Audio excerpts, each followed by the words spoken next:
আমাদের আজকের এই পর্বটা খুবই ইম্পর্ট্যান্ট যেহেতু আমরা ওয়ার্ডপ্রেস নিয়ে কাজ করতে যাচ্ছি।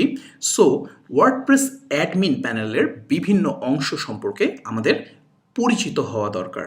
ওয়ার্ডপ্রেসের অ্যাডমিন প্যানেলের কোথায় কি আছে এই জিনিসগুলো আমাদের জানা দরকার, কারণ আমরা যদি নাই জানি তাহলে আমরা কিভাবে ওয়ার্ডপ্রেসকে ইমপ্রুভ করব বা কিভাবে ওয়ার্ডপ্রেসের মধ্যে বিভিন্ন ফিচার অ্যাড করব বা ওয়ার্ডপ্রেসের এক্সিস্টিং ফিচারগুলো কিভাবে আমাদের থিম বা প্লাগইনসে ব্যবহার করব এটা আমরা বুঝতে পারবো না।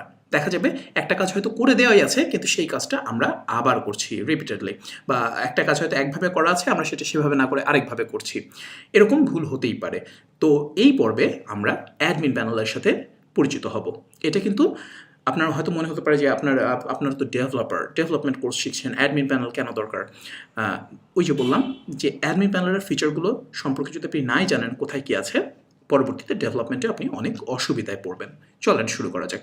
এই যে ওয়ার্ডপ্রেসের একটা ইনস্টলেশন আমরা করেছি সেদিন, এখানে আপনি wp-admin এই ইউআরএল সাধারণত গেলেই এই ফর্মটা দেখতে পারবেন, লগ ইন ফর্ম।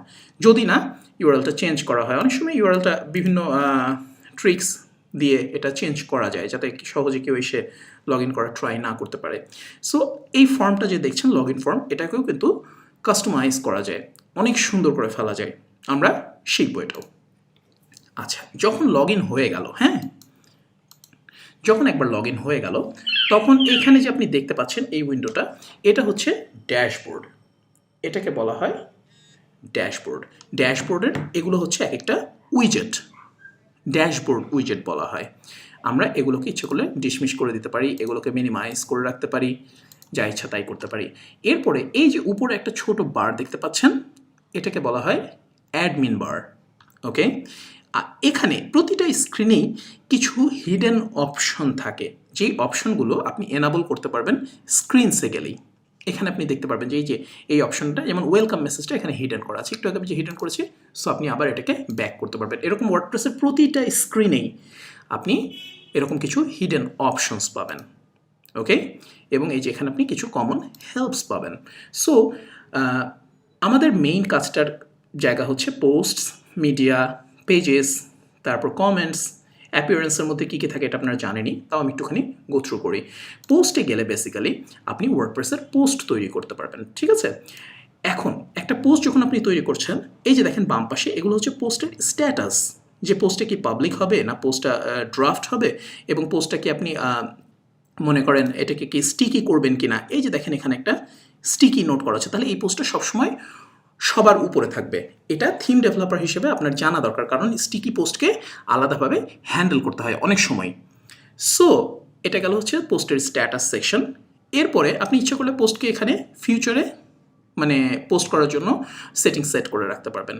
এই সেকশনটা হচ্ছে পোস্টের ফরম্যাট। পোস্ট ফরম্যাট খুবই ইম্পর্টেন্ট একটা জিনিস, কারণ পোস্ট ফরম্যাটের উপর বেস করে পোস্টের চেহারা চেঞ্জ হয়ে যাবে, এবং এই চেহারা আপনার কে চেঞ্জ করবে? থিম ডেভেলপাররা চেঞ্জ করবে। সো একটা পোস্ট লেখার সময় লেখক কোন ফরম্যাটটা সিলেক্ট করেছে এটা আপনাদের থিম ডেভেলপার হিসেবে জানাটা খুব দরকার, এবং সেই অনুযায়ী কন্টেন্টকে প্রসেস করা দরকার। যেমন কেউ যদি এখানে ইমেজ টাইপের পোস্ট সিলেক্ট করা অথবা ভিডিও টাইপের পোস্ট সিলেক্ট করা, তাহলে আপনি কন্টেন্টটাকে একটু ডিফারেন্টভাবে দেখাবেন। হয়তো ওখানে যে ভিডিও লিঙ্কটা থাকবে ওটার একটা ভিডিও প্লেয়ারের মধ্যে দেখাবেন, এরকম কিছু একটা হতে পারে। বাই ডিফল্ট ওয়ার্ডপ্রেসের এই ফরম্যাট সিলেক্ট করলে ভিজুয়ালি অ্যাডমিন প্যানেলে কোনো চেঞ্জ নাই, কোনো এক্সট্রা এলিমেন্টস আসে না। তবে আপনারা থিম প্লাগইন ডেভেলপার হিসেবে ইচ্ছে করলে এই ফরম্যাটগুলোর উপর ক্লিক করালেই এখানে এক্সট্রা কিছু ইনফরমেশন ইউজারের কাছ থেকে নিতে পারবেন। ওকে, সো পোস্ট ফরম্যাট একটা প্রচণ্ড রকমের ইম্পর্ট্যান্ট জিনিস, এটা মাথায় রাখা দরকার, এবং থিম ডেভেলপার হিসেবে আপনাকে পোস্ট ফরম্যাট নিয়ে প্রায় কাজ করতে হবে।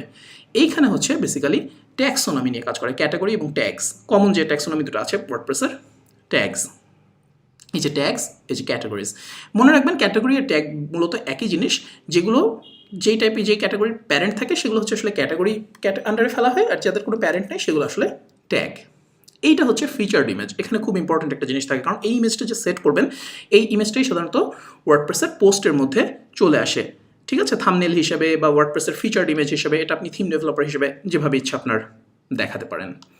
এরপরে এই যে ট্যাগস আছে, ক্যাটাগরিজ আছে, সেখান থেকে আপনারা পোস্টের ক্যাটাগরি ট্যাগ সিলেক্ট করতে পারবেন, এবং থিম ডেভেলপার একজন প্লাগইন ডেভেলপার হিসেবে এখানে আপনি এক্সট্রা ফাংশনালিটি অ্যাড করতে পারবেন। সো এই যে পোস্ট, তারপর হচ্ছে ক্যাটাগরিজ, এই জিনিসগুলো বোঝাটা খুব ইম্পর্ট্যান্ট, মনে রাখবেন। ওকে, কারণ আপনি যদি এগুলো নাই বোঝেন যে এখানে আসলে কী কী ফিচার্স আছে, তাহলে আপনি থিম ডেভেলপার হিসেবে এই ফিচারগুলো ইউজ করতে পারবেন না। এখানে আরও একটা ইম্পর্টেন্ট হিডেন সেকশন আছে, এই যে বলেছিলাম যে স্ক্রিন অপশনস। সো এখানে যদি যান তাহলে আপনি দেখতে পারবেন যে এখানে আরও কত হিডেন সেকশন আছে। যেমন আপনি এখানে ডিসকাশন রিলেটেড সেটিংসগুলো এনাবল করতে পারবেন, এক্সার্প্ট এনাবল করতে পারবেন, কাস্টম ফিল্ডস খুবই ইম্পর্টেন্ট, হয়তো এখন কাজে লাগবে না, পরে এক সময় কাজে লাগবে। অথর রিলেটেড সেটিংসগুলো এনাবল করতে পারবেন। এই যে দেখেন নিচে চলে আসছে এক্সার্প্ট, তারপর ডিসকাশন, অথরটা কে হবে, আপনি সেগুলো অথর চেঞ্জ করে দিতে পারেন। রিভিশনস যদি থাকে এখানে আপনি সেগুলো রিভিশনসগুলো এনাবল করতে পারবেন, আবার ডিসেবল করে দিতে পারবেন। এক্সার্প্ট হলো আচ্ছা, এক্সার্প্ট নিয়ে আমরা পরে বলবো নি, অসুবিধা নেই। এক্সার্প্ট হলো জাস্ট আপনার মেইন কন্টেন্টের জায়গায় কিছু টিজার টেক্সট আর কি, যে টেক্সটটা হোম পেজে দেখানো হয়, তারপর ওটাতে ক্লিক করলে মেইন পেজে যে পুরো কন্টেন্টটা দেখানো হয়। এই জিনিসগুলো যদি আপনি না বোঝেন তাহলে কিন্তু আপনার ডেভেলপ করাটা অনেক কষ্ট হবে। ওকে, সো অ্যাডমিন প্যানেলের এই পরিচিতি পর্বটা একটু লম্বা, আমরা এখানে পরিচিত হলাম জাস্ট পোস্ট সেকশনের সাথে। নেক্সট পর্বে আমরা পরিচিত হব মিডিয়া বাকিগুলোর সাথে। ওকে, সাথেই থাকবেন।